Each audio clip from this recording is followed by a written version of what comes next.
Hello everyone! Welcome back sa aking YouTube channel. Para po dun sa mga hindi pa po nakakakilala sa akin, ako po pala si Manuel.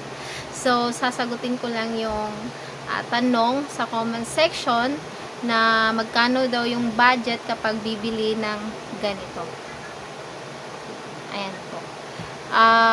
Ang nagastos ko po dito ay 800 po. Kasama na po yung shipping fee.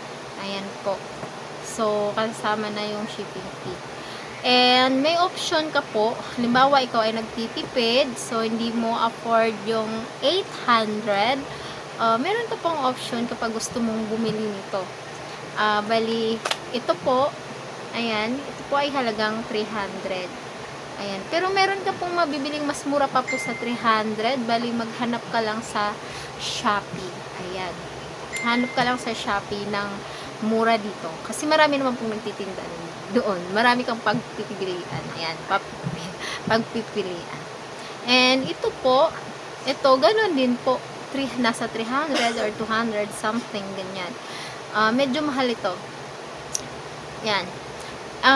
Halimbawa, kung ikaw ay nagtitipid katulad nga ng sinabi ko kanina or nabanggit ko kanina, pwede naman pong ito, kahit wag na ito.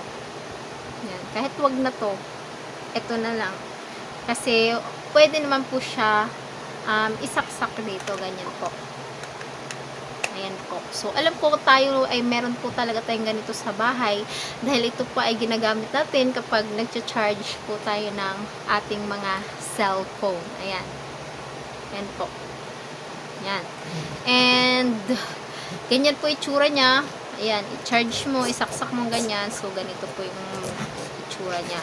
And, kung ito naman po, so, ilalagay po natin dito. Ayan po siya. Ayan.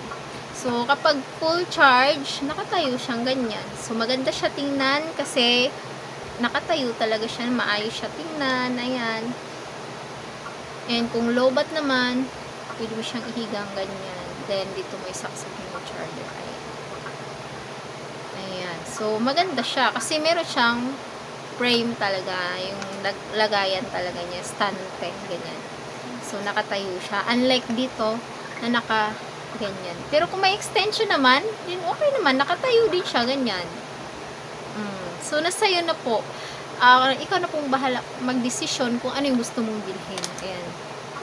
Ito, kung ito lang ba, or ito, kasama na to, or ito lang, ito. Ayan. Ang budget mo po sa pagbili ay 800. Basta ito na po lahat. And kung ikaw ay nagtitipid, ito, 300 po. Ayan. So, very affordable na po siya. So, yun lamang po. Maraming salamat po sa panonood. And kung meron pa po kayong katanungan, pwede po kayo mag-comment dyan sa ibaba. Babasahin ko na lang and gawan po natin ang vlog. Ayan. So, maraming salamat and God bless po.